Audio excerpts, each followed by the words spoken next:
I was standing in my backyard in Durham, North Carolina, admiring the treehouse I had just finished building for my kids when I heard the sharp clicking of heels on my driveway and knew immediately that my peaceful Saturday afternoon was about to be ruined. My name is Quentin Davidson, and I had spent the last 3 months designing, permitting, and constructing what I considered to be a masterpiece of backyard engineering. The treehouse sat perfectly nestled between 2 massive oak trees that had been on my property since long before the subdivision was built. It had proper railings, a secure ladder, and even a small solar panel to power the interior LED lights. My 2 kids, Emma and Tyler, were already up there playing pirates when I heard the voice. "Excuse me, I need to speak with you immediately." I turned around to see Patricia Henderson marching across my lawn like she owned it. Patricia was the vice president of our homeowners association, a title she wielded like a weapon. She was in her late 40s, with that distinctive haircut that seemed to be standard issue for women who made complaining their full-time job. You know the one. Short, layered, with blonde highlights that had probably cost more than my monthly grocery budget. "Can I help you, Patricia?" I asked, trying to keep my voice neutral. She stopped about 5 feet away from me, her hands on her hips, looking up at the treehouse with an expression of pure disgust. "That," she said, pointing upward, "is a complete violation of HOA regulations, and it needs to come down immediately." I felt my jaw tighten. I had been expecting this conversation, just not quite this soon.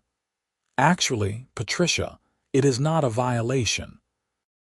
I have all the proper permits from the city, and I checked the HOA covenants before I even started planning this project."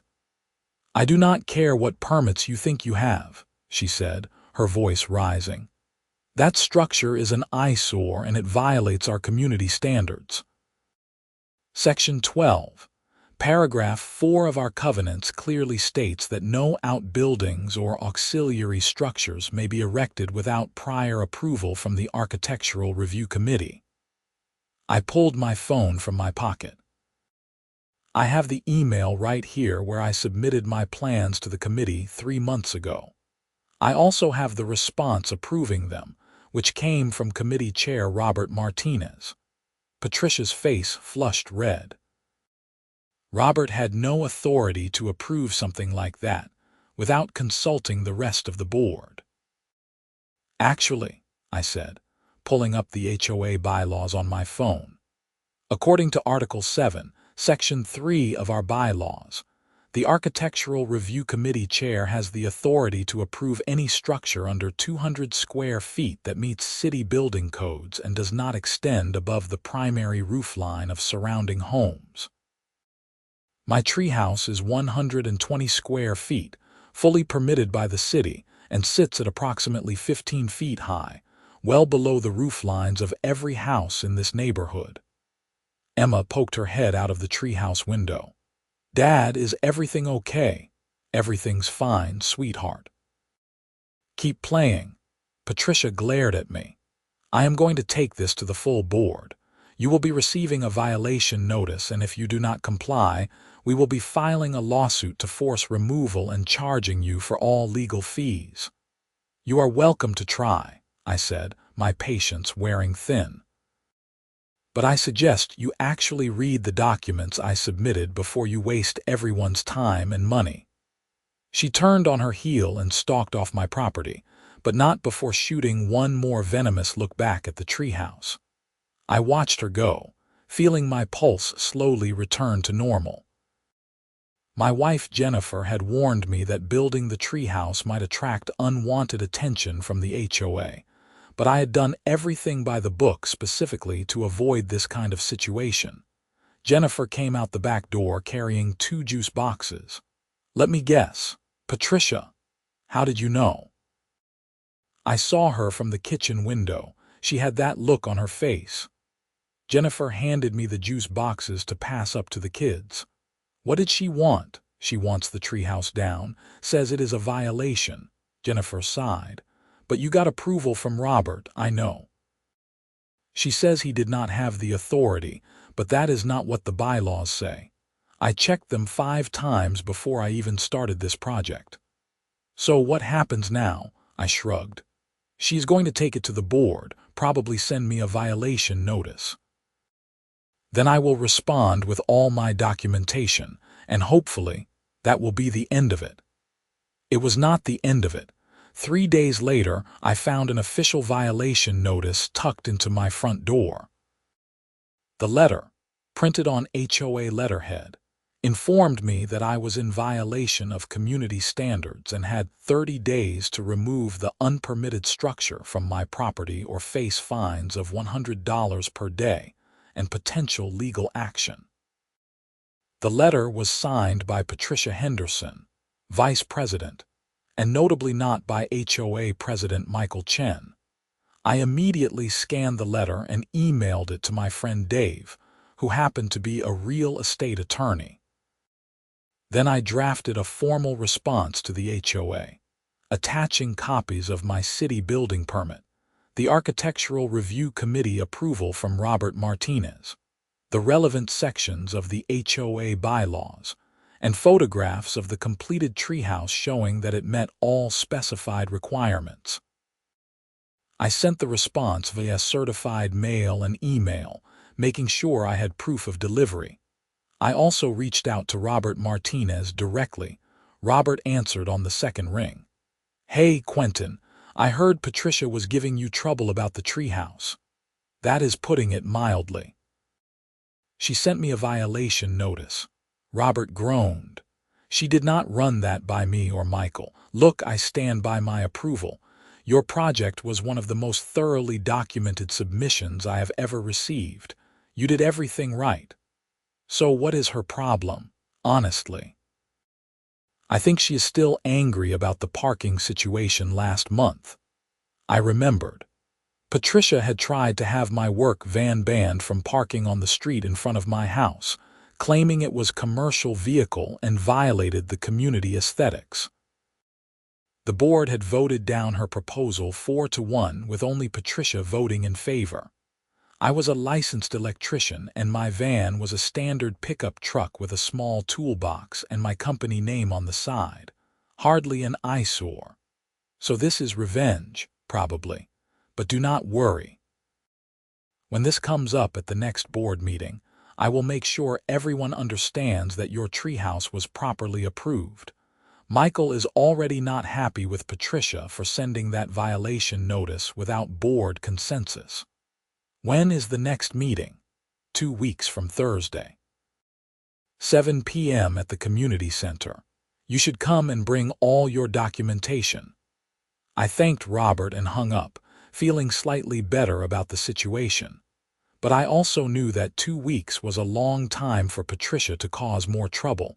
I was right to be concerned. Over the next 10 days, Patricia embarked on what could only be described as a campaign of harassment. She posted on the neighborhood Facebook group, claiming that unapproved structures were ruining property values.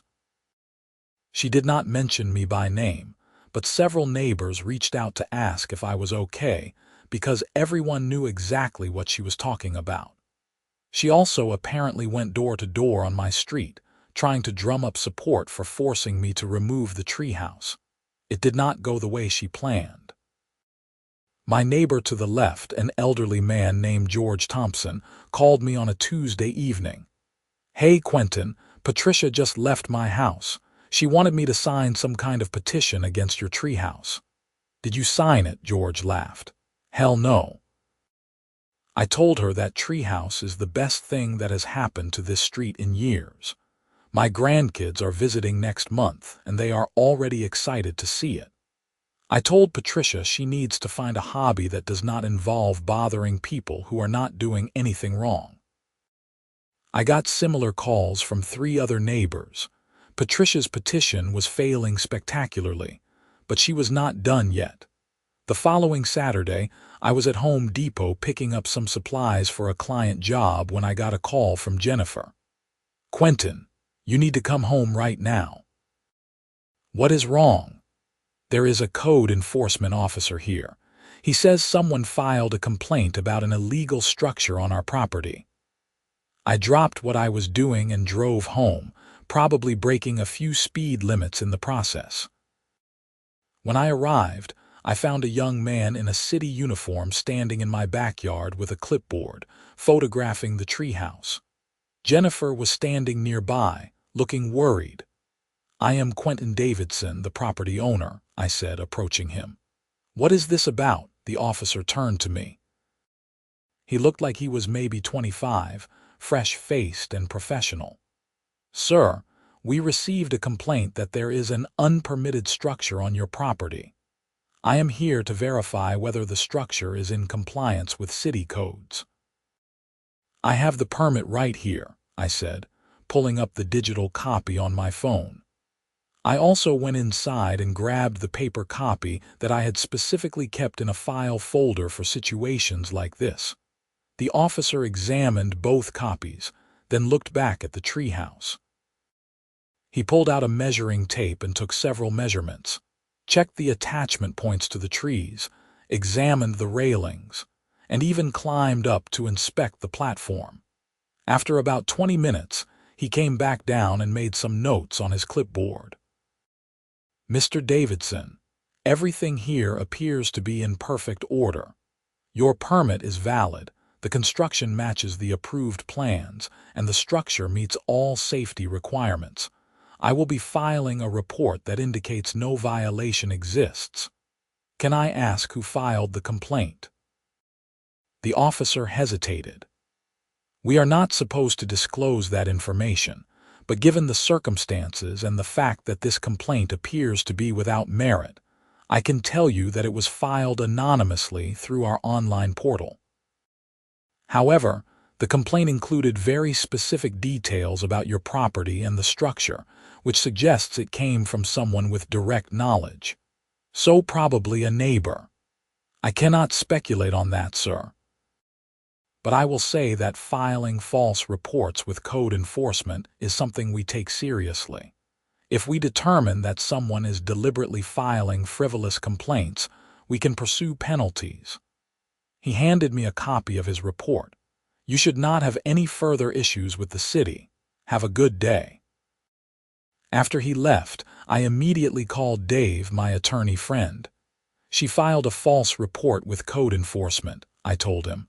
"I need to know what my options are." Dave was quiet for a moment. "Do you have proof it was Patricia?" "Not direct proof, but who else would it be?" "Every other neighbor I have talked to supports the treehouse. Circumstantial evidence is not enough, but here is what you can do. At the HOA meeting, present the code enforcement report showing that your structure is fully compliant. That will kill any argument she has about violations.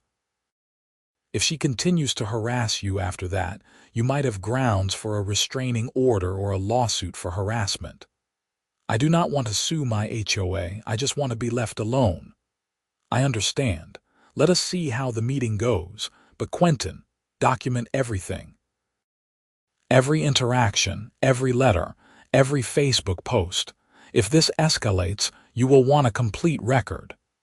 The 2 weeks until the board meeting felt like 2 months. Patricia made one more attempt to cause trouble by sending a second violation notice, this time claiming that the treehouse was creating excessive noise that was disturbing the peace of the neighborhood. This was absurd. My kids played outside for maybe an hour each evening, and they were not any louder than any other kids in the neighborhood. I responded to this violation notice with a detailed rebuttal, including a copy of the code enforcement report and affidavits from my immediate neighbors stating that there had been no excessive noise. I also pointed out that the HOA bylaws defined excessive noise as sound exceeding 85 decibels, and children playing at normal volumes would never approach that threshold. Finally, the evening of the board meeting arrived. Jennifer came with me for moral support, and I brought a thick folder containing every piece of documentation related to the treehouse. The community center meeting room was more crowded than usual. Word had gotten around about the dispute, and several neighbors had shown up to watch. The HOA board sat at a long table at the front of the room. Michael Chen, the president, was in his early 50s, a retired engineer who ran meetings with military precision. Robert Martinez sat to his left. Patricia Henderson sat to Michael's right, looking smug. The other two board members were Lisa Park, the secretary, and Tom Brennan, the treasurer. Michael called the meeting to order and worked through the standard agenda items, financial reports, upcoming community events, and maintenance updates. I could see Patricia getting more agitated as the meeting progressed, clearly impatient to get to what she considered the main event. Finally, Michael said, "Next item on the agenda. Discussion of the violation notice issued to Quentin Davidson regarding a treehouse structure at his property.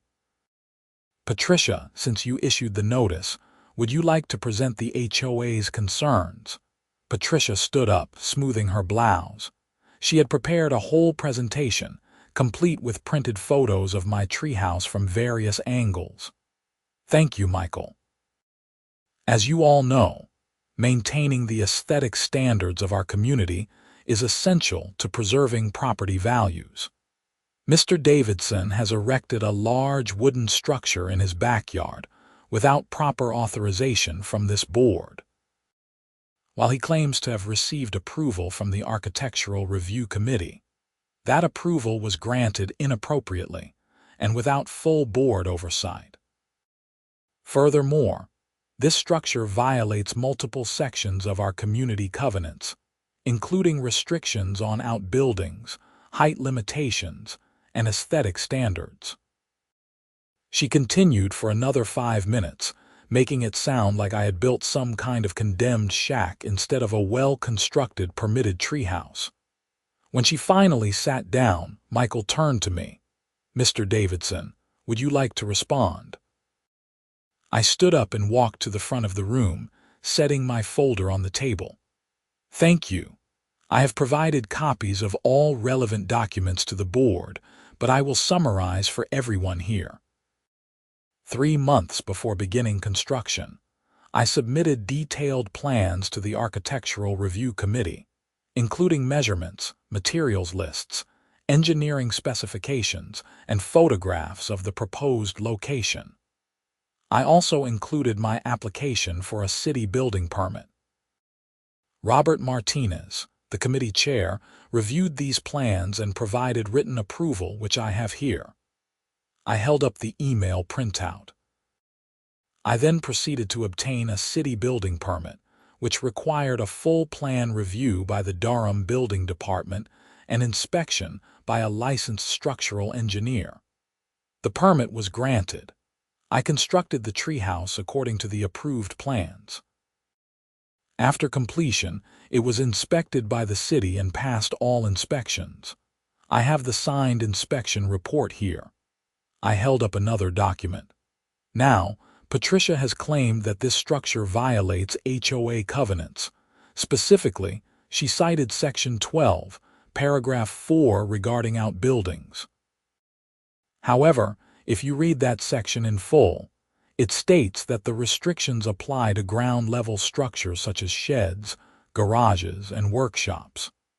A treehouse is explicitly excluded from this definition, as outlined in the definitions section of the covenants. I could see Patricia's face reddening, but I continued.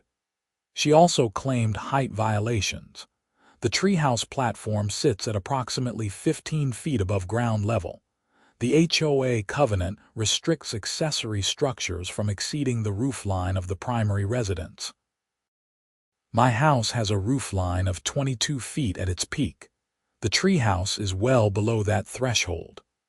Furthermore, after Patricia issued the first violation notice, someone filed an anonymous complaint with city code enforcement.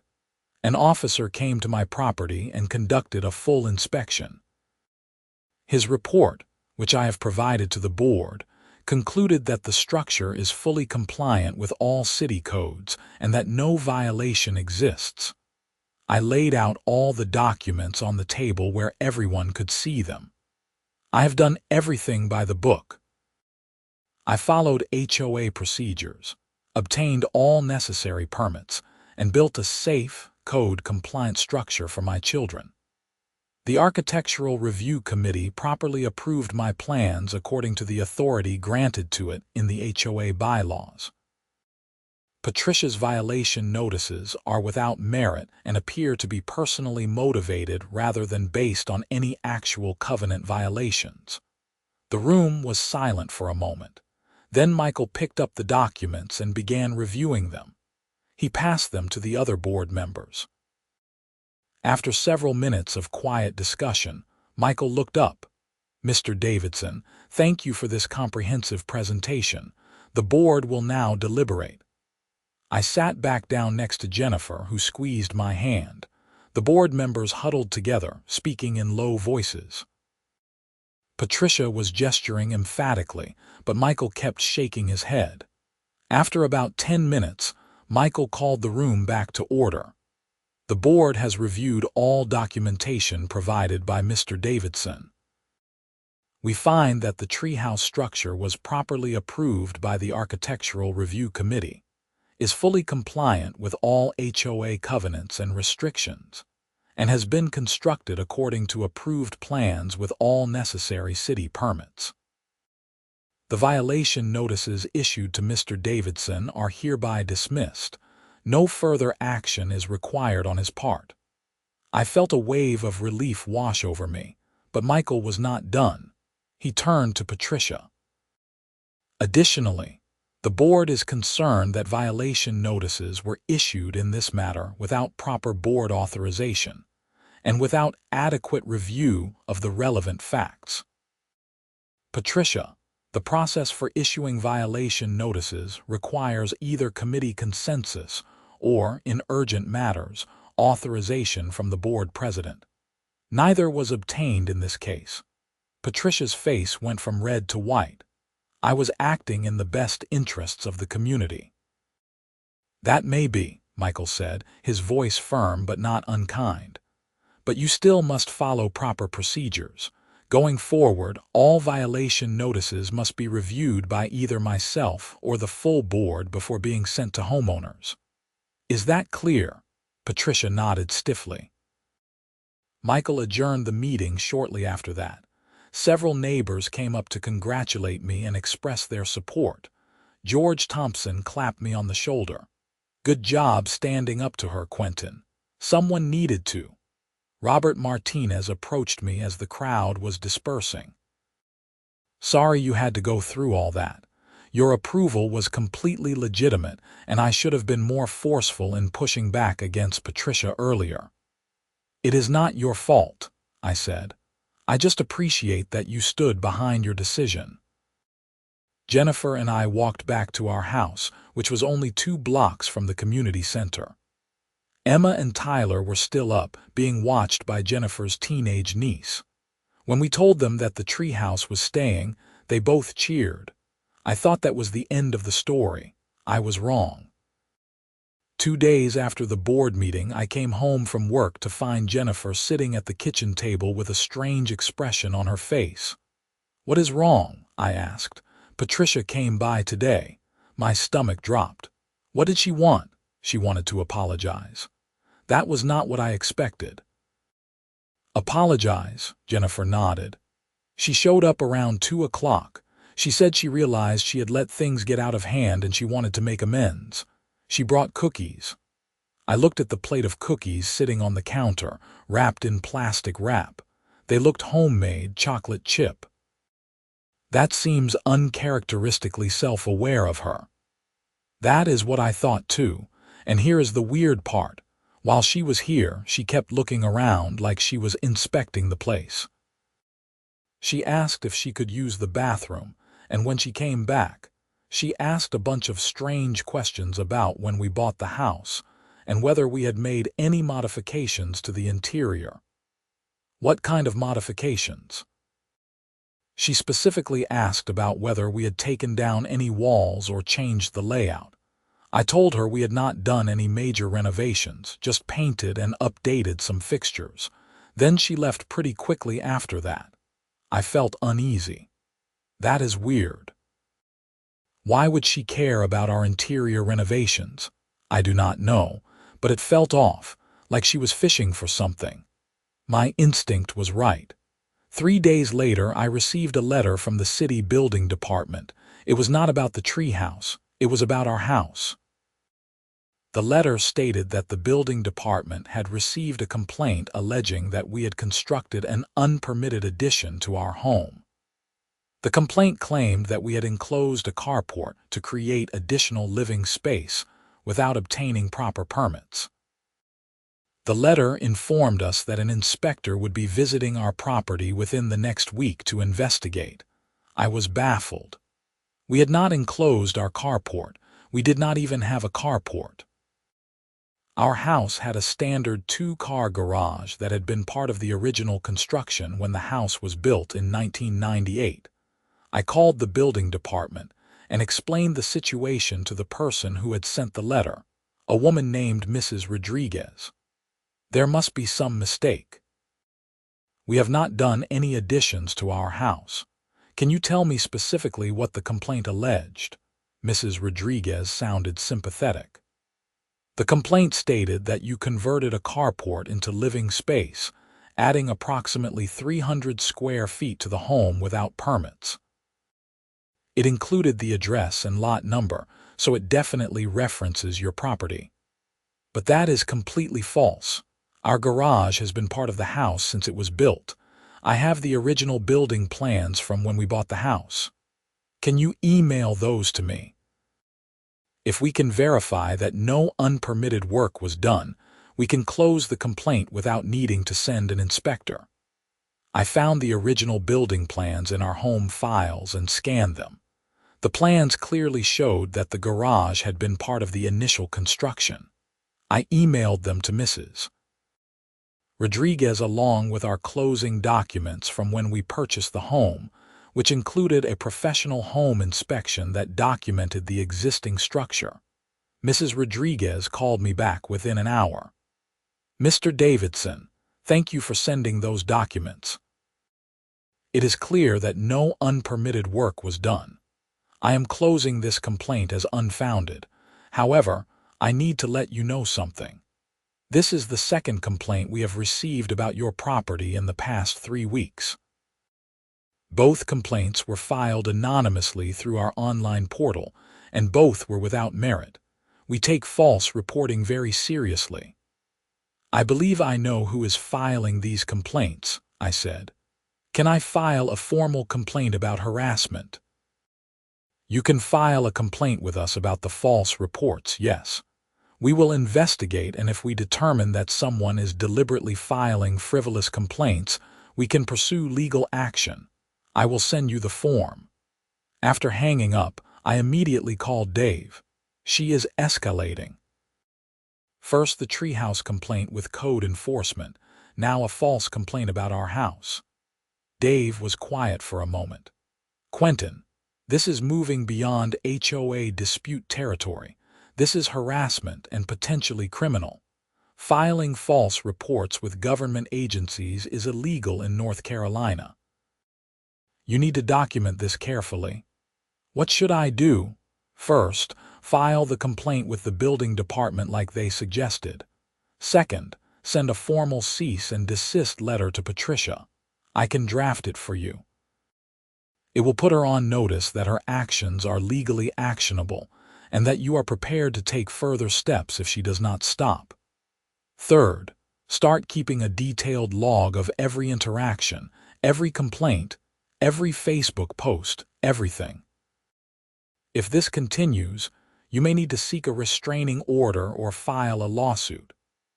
A lawsuit for what? Harassment, intentional infliction of emotional distress, possibly defamation depending on what she has been saying about you to neighbors. But let us hope it does not come to that.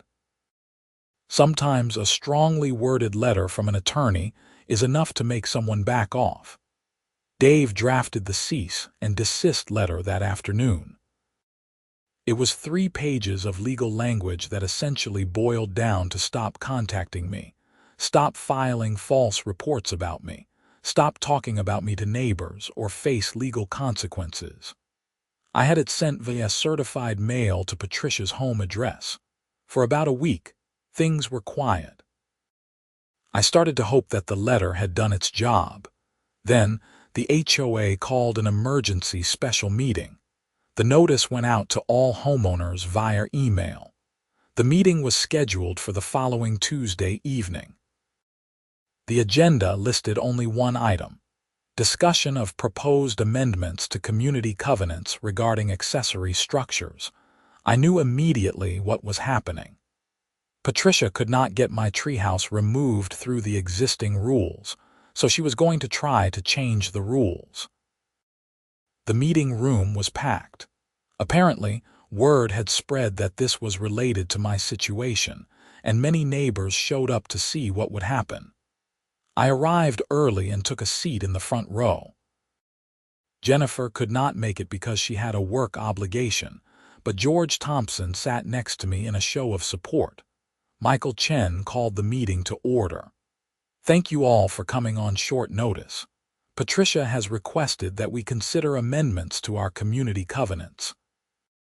Patricia, you have the floor. Patricia stood up with a stack of papers. She distributed copies of proposed covenant amendments to the board members and several people in the audience. Thank you, Michael. As we have seen recently, our current covenants have loopholes that allow homeowners to construct structures that, while technically permitted, do not align with the aesthetic values of our community.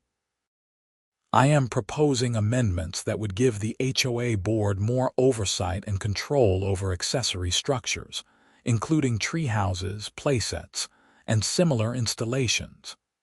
She went on to outline her proposed changes. They were clearly targeted at me. The amendments would require full board approval for any structure over 50 square feet, ban any wooden structures visible from neighboring properties, require annual safety inspections at the homeowner's expense, and give the board discretionary authority to deny any structure deemed incompatible with community standards, regardless of whether it met technical requirements. When she finished, Michael looked at the proposed amendments. These are fairly substantial changes. Under our bylaws, covenant amendments require a 2/3 vote of all homeowners in the community. That is a high bar. Patricia nodded. I understand. But I believe this is important enough to put to a vote. Robert Martinez raised his hand.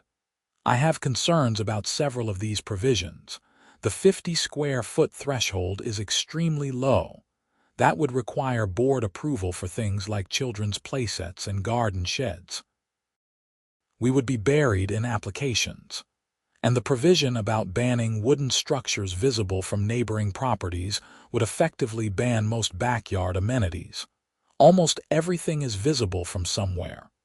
Lisa Park, the secretary, nodded in agreement. I also worry about the discretionary denial provision.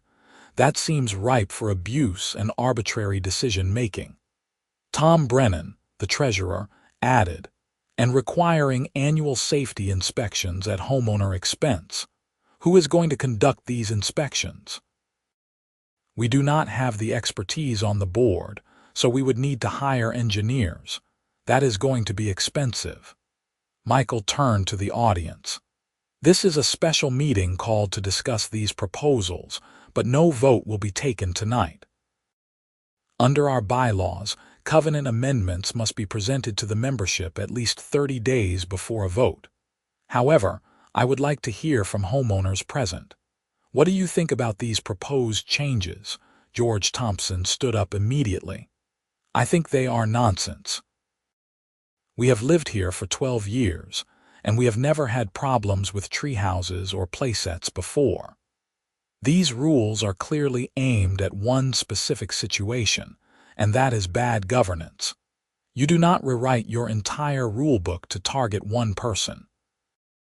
Another neighbor, a woman named Carol who lived 3 streets over, raised her hand.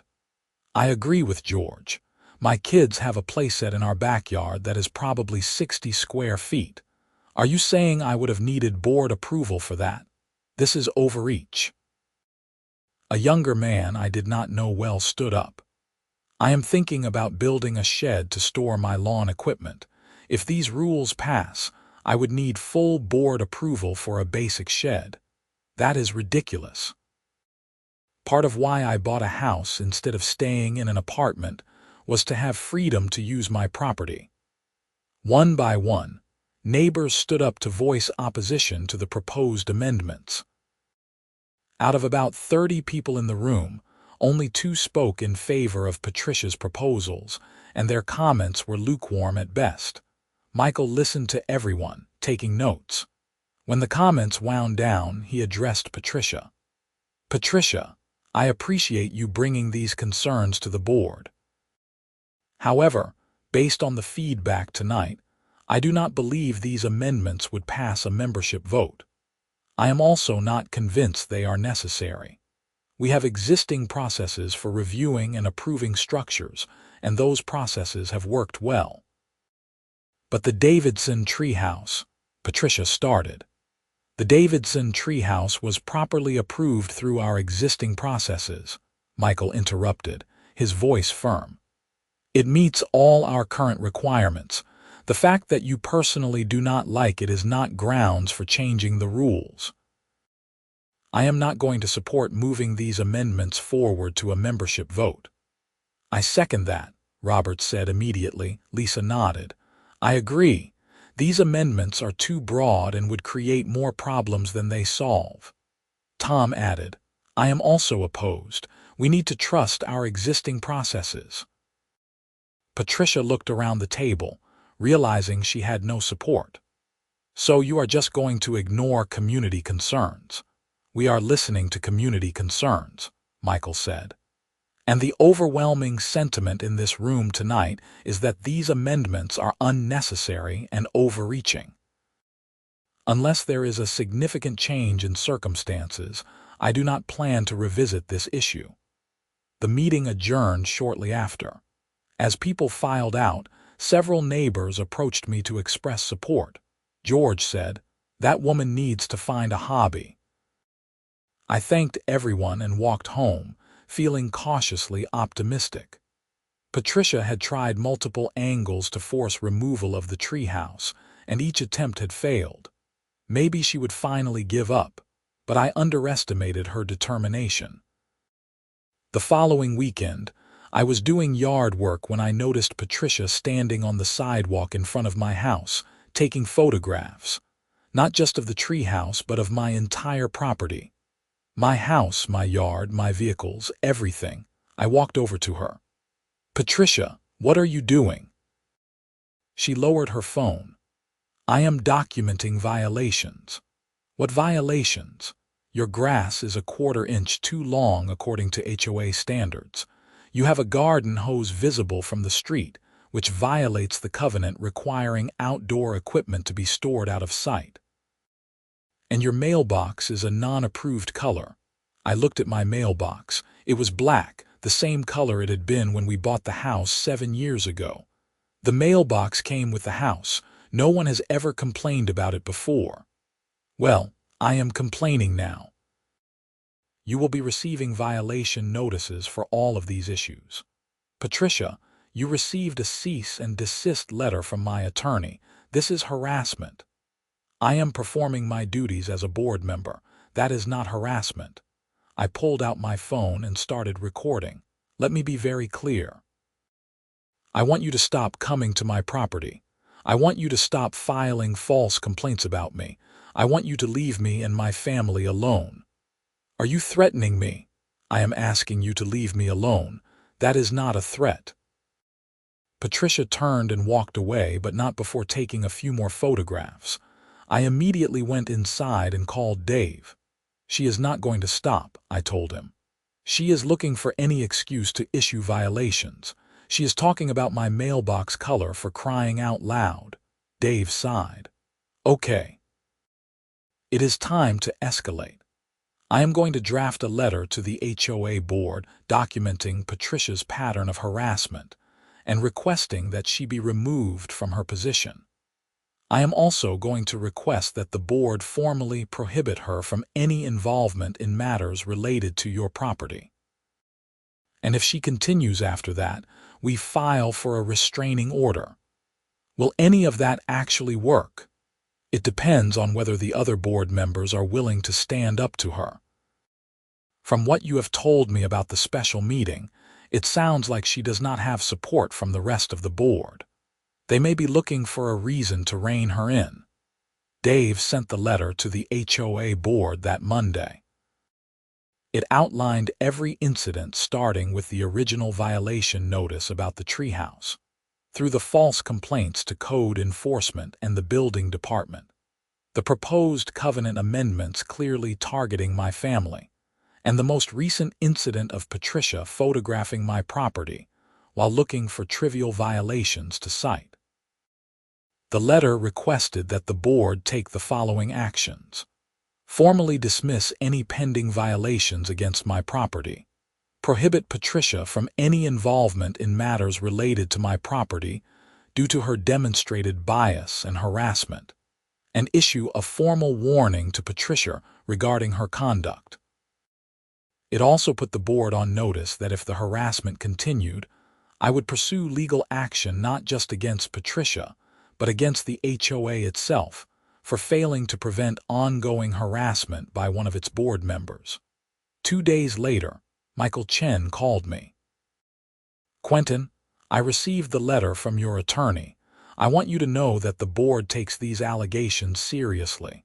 We are going to have an executive session meeting tomorrow night to discuss this situation." "I appreciate that, Michael. I really just want to be left alone." "I understand. And between you and me, you are not the first person to have issues with Patricia. She means well, but she has a tendency to become fixated on things and lose perspective. The board has been discussing whether her continued service is beneficial to the community." "Are you saying you might remove her from the board?" "I cannot discuss internal board deliberations, but let us just say that tomorrow's meeting is going to involve some difficult conversations." I did not hear anything for almost a week.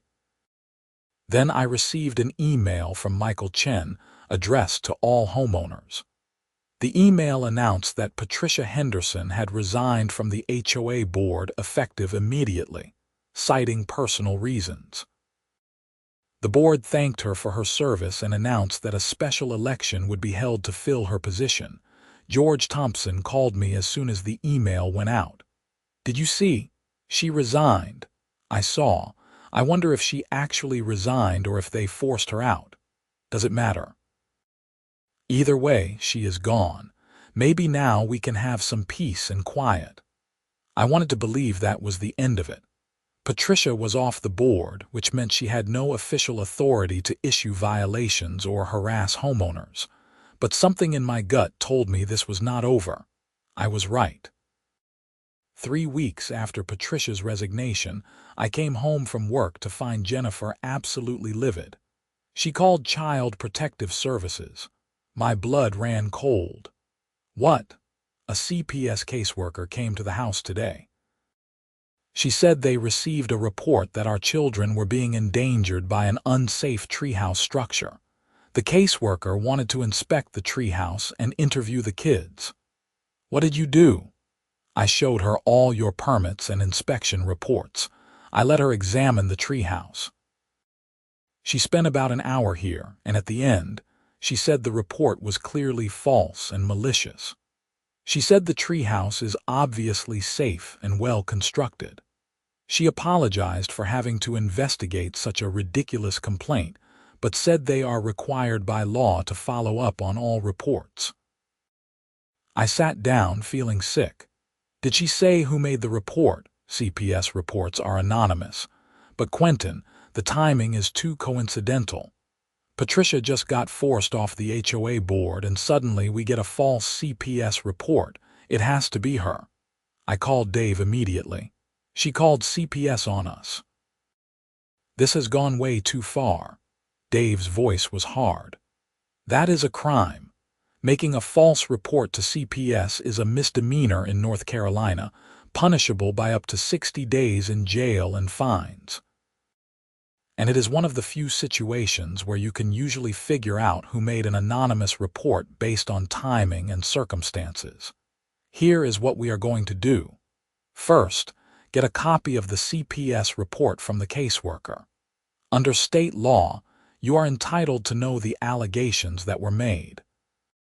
Second, we are filing for a restraining order against Patricia immediately. We now have a pattern of escalating harassment culminating in a false report to a government agency. Third, we are going to report this to the police. The police? Yes. Filing a false report with CPS is a criminal matter. This is not a civil dispute anymore. She has crossed a line. The next morning, I called the CPS caseworker who had visited our home. Her name was Miss Franklin, and she was sympathetic when I explained that I wanted a copy of the report. Mr. Davidson, I am not supposed to discuss the details of reports, but in this case, I think you should know what was alleged. The report claimed that your children were regularly playing on a dangerously unstable treehouse with no safety railings, that they had fallen multiple times, and that you had ignored warnings from neighbors about the structure's unsafe condition. Every single part of that is false. The treehouse has full safety railings. My kids have never fallen, and the structure was professionally engineered and inspected. I know. I saw that for myself. The report was clearly malicious. I am including in my case notes that the allegations were completely unfounded and appear to have been made in bad faith. I am also flagging this in our system, so that if additional reports are made about your family, they will be viewed with skepticism. Can you tell me anything about who made the report? Even generally, Miss Franklin hesitated. I cannot give you a name, but I can tell you that the report was made by an adult female who claimed to be a concerned neighbor. The report included very specific details about your property and the treehouse, suggesting the caller had personal knowledge of your situation. Armed with this information, Dave and I went to the Durham Police Department. We met with a detective named Sarah Wu who specialized in harassment cases. I laid out the entire timeline: the HOA disputes, the false code enforcement complaints, the resignation from the board, and finally the false CPS report. Detective Wu took notes as I talked. When I finished, she said, "Do you have documentation of all this?" I handed her a thick folder. Everything. Letters, emails, violation notices, code enforcement reports, the cease and desist letter, the letter to the HOA board, and a statement from the CPS caseworker. She reviewed the documents carefully. Mr. Davidson, based on what you have shown me, I believe you have grounds for criminal charges of harassment and making false reports. However, I need to be honest with you. These cases can be difficult to prove. The CPS report was made anonymously, so we would need to establish that Miss Henderson was the caller.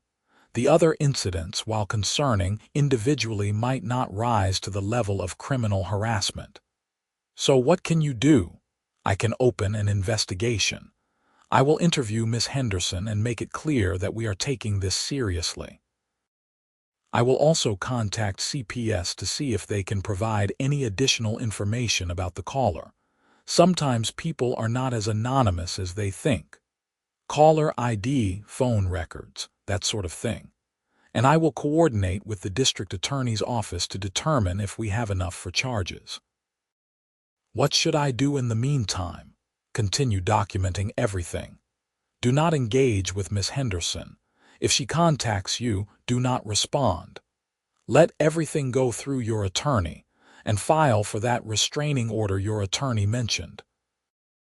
Even if we cannot prove the CPS call came from her, You have more than enough evidence of a pattern of harassment to justify a restraining order. Dave filed the restraining order petition that afternoon. The hearing was scheduled for 2 weeks later. In the meantime, Detective Wu began her investigation. 4 days after our meeting with Detective Wu, I got a call from Michael Chen. "Quentin, I just had the strangest conversation with Detective Wu from the Durham police. She was asking about Patricia and the disputes with your property." "I know. I filed a police report. Patricia's harassment has escalated to the point where it is criminal." Michael was quiet for a moment. "What did she do?" I explained about the CPS report. Michael sounded shocked. "That is insane. I knew Patricia was obsessive, but calling CPS? That is beyond the pale." "Did Detective Wu say anything else?" "She asked me about Patricia's behavior on the board, whether I knew of other homeowners she had harassed, whether I thought she was mentally stable. I was honest with her. Patricia has had issues with several homeowners over the years, but nothing to this extent. And between you and me, I am starting to wonder if we should have intervened sooner. You could not have known it would escalate like this." "Maybe, but I feel somewhat responsible. I am the HOA president. I should have shut down her behavior toward you from the beginning." "Michael, you dismissed the violation when I showed you the documentation. You refused to move forward with her proposed covenant amendments. You apparently pushed her to resign from the board. You did what you could." "I appreciate you saying that. And Quentin, for what it is worth, I am going to recommend to the board that we formally apologize to you and reimburse you for your attorney fees. What Patricia did reflects poorly on the entire HOA, and we need to make it right." True to his word, at the next regular board meeting, the HOA issued a formal apology to me and Jennifer. They also voted to reimburse us for all attorney fees related to defending against the violation notices. It was not a huge amount of money, but the gesture mattered. The restraining order hearing took place on a Thursday morning. Dave and I arrived at the courthouse early. Patricia showed up without an attorney, which Dave said was a mistake. The hearing was before a judge named Margaret O'Connor. She was an older woman with sharp eyes and a no-nonsense demeanor.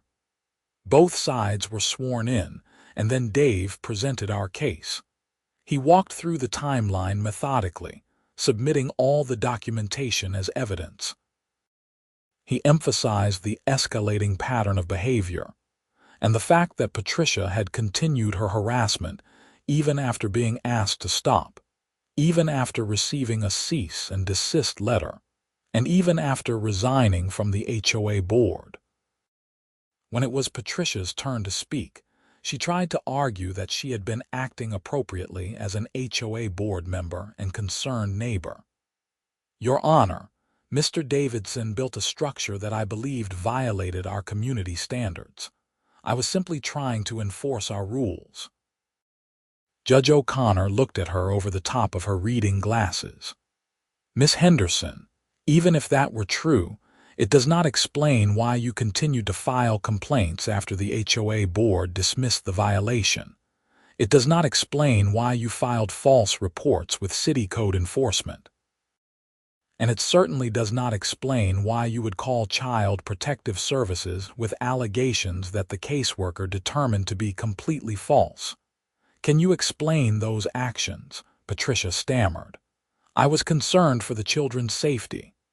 "Were you?" "Because according to the CPS report, you claimed the children had fallen multiple times from the treehouse. Was that true?" "I assumed. Did you actually witness any child falling from the treehouse?" "No, but did you have any factual basis for believing the treehouse was unsafe, given that it had been inspected and approved by the city?" Patricia did not answer.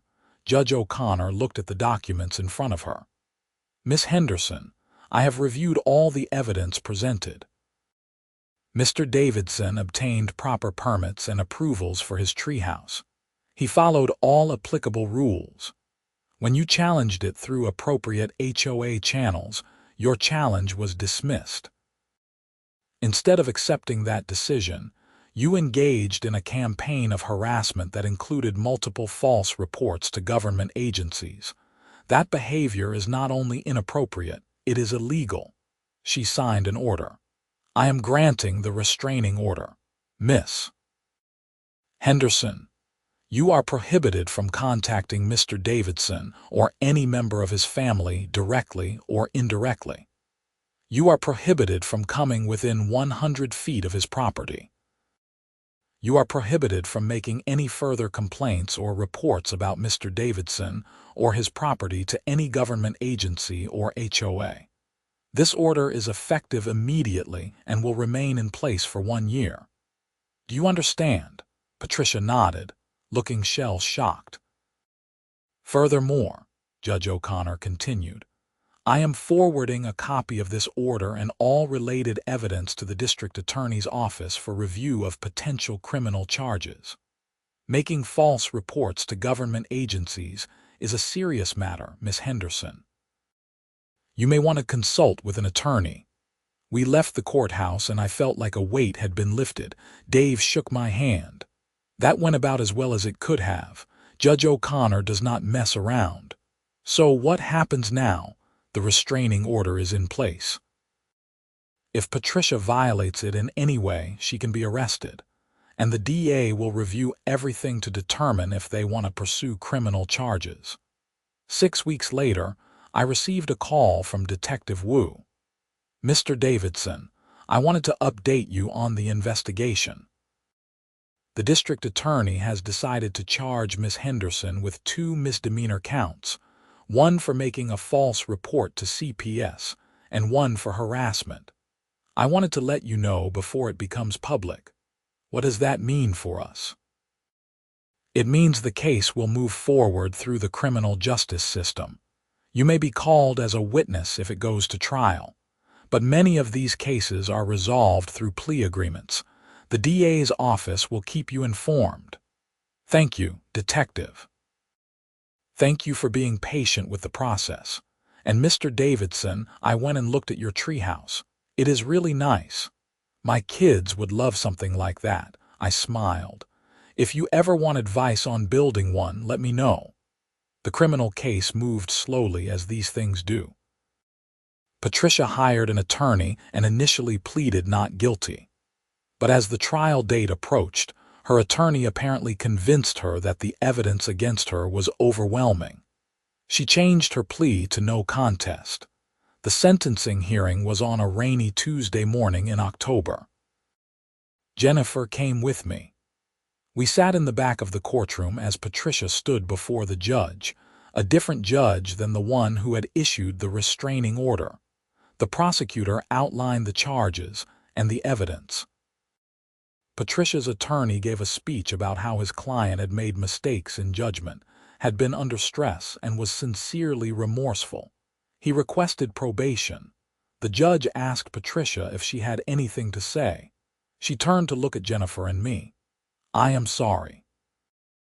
I let my concerns about the neighborhood get out of control. I should not have done the things I did. It was not the most heartfelt apology I had ever heard, but it was something.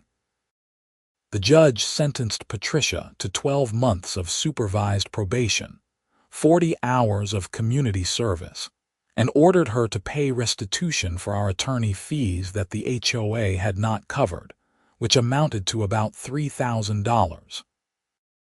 The judge also ordered her to undergo an evaluation for obsessive-compulsive disorder and follow any recommended treatment. Miss Henderson, the judge said, you are a middle-aged professional woman who should have known better. Your actions caused substantial distress to a family who had done nothing wrong. You wasted the time and resources of multiple government agencies. You could have endangered children through your false report to CPS.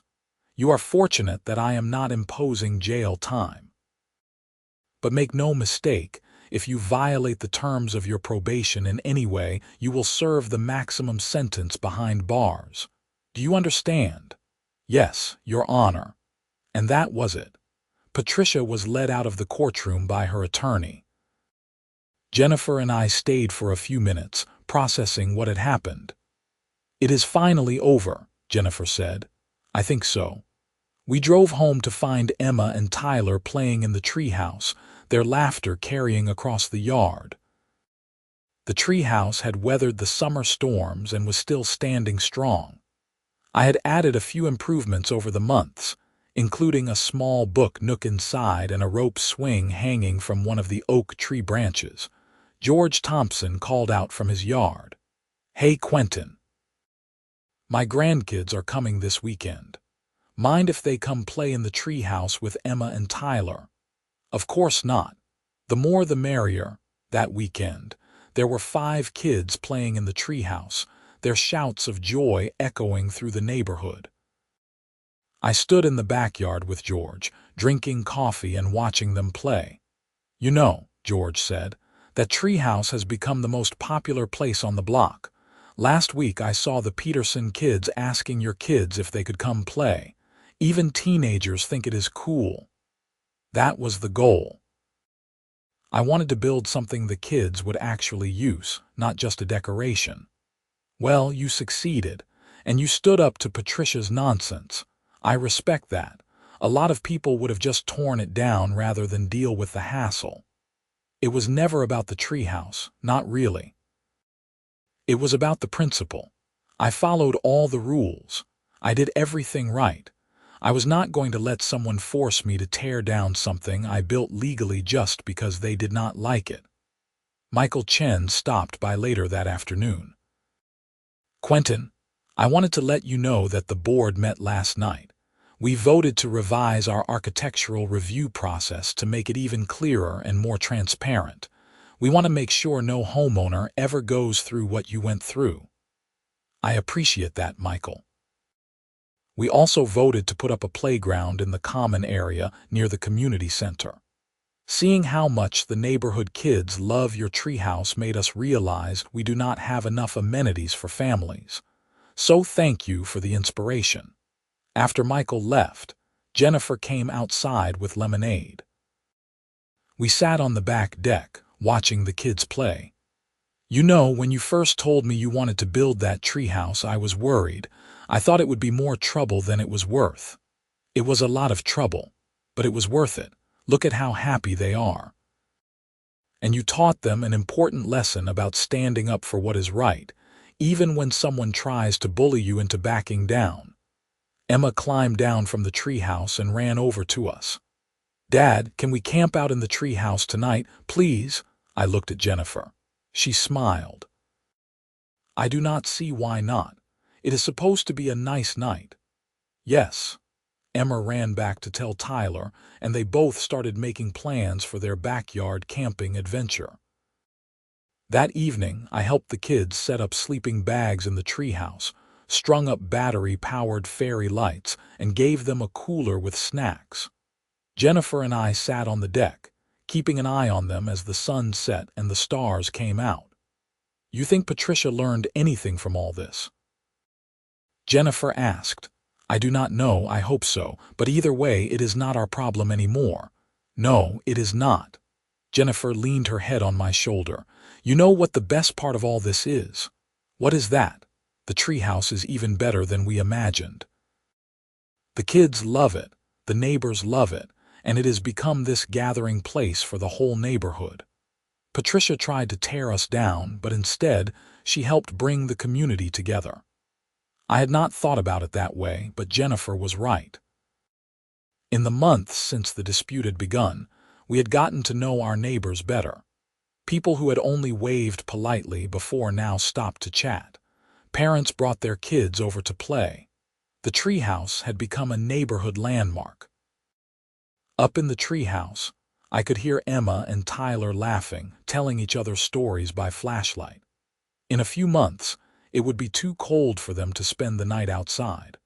But tonight, on this perfect autumn evening, everything was exactly as it should be.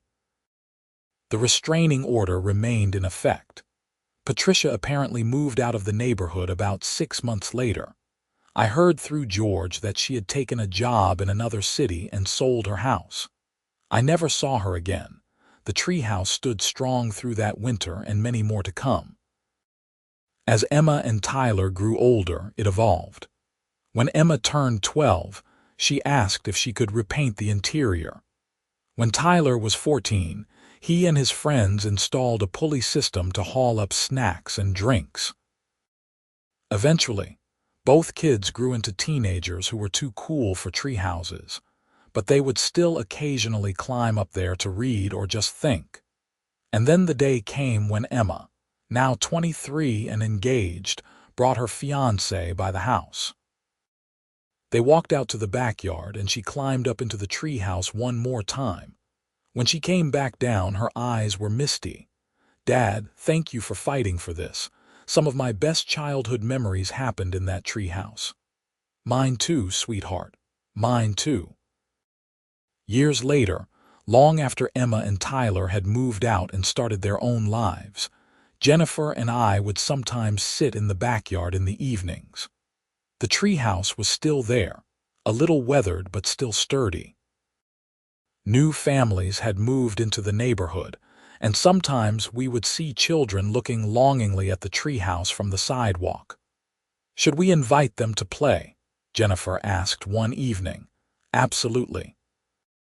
And so the treehouse continued to serve its purpose, bringing joy to children and frustration to no one. The HOA never gave me any more trouble. In fact, 2 years after the Patricia incident, the board asked if I would consider joining as a member. I declined. I had spent quite enough time dealing with HOA politics, but I did volunteer to help other homeowners navigate the architectural review process. I became known as the neighborhood expert on permits and approvals. I helped at least a dozen families with their own projects: a shed, a deck, a pergola, a fence. Each time I made sure they had everything documented properly so they would never face the kind of harassment I had endured. The story of my battle with HOA Karen became something of a legend in Durham. Other HOA members in different neighborhoods heard about it and reached out for advice when they faced similar issues. I learned that Patricia had not been unique. There were countless stories of overzealous HOA board members making life miserable for homeowners over petty issues. But my story had a happy ending. The treehouse remained. My family's rights were protected. Patricia faced consequences for her illegal behavior. And I learned an important lesson. When you are in the right, when you have followed all the rules and done everything properly, it is worth fighting back against bullies, even when they have institutional authority behind them. The treehouse still stands today, a testament to the principle that your home is your castle, and no HOA Karen should be able to take that away from you. Every time I look at it, I remember the battle, the stress, the frustration, but mostly I remember the sound of my children's laughter echoing through the oak trees on warm summer evenings. That made it all worthwhile. Years from now, when Emma and Tyler have children of their own, I hope they will build tree houses for them. And I hope they will remember the lesson. Stand up for what is right, follow the rules, document everything, and never let someone bully you into giving up something you built with your own hands and your own love. The treehouse was more than just a structure in my backyard. It was a symbol of family, of childhood joy, of parental love, and of the fundamental right to enjoy your own property as long as you respect the rights of others and follow the law. Patricia Henderson tried to take that away from me and she failed. In the end, the treehouse won. My family won. And justice was served.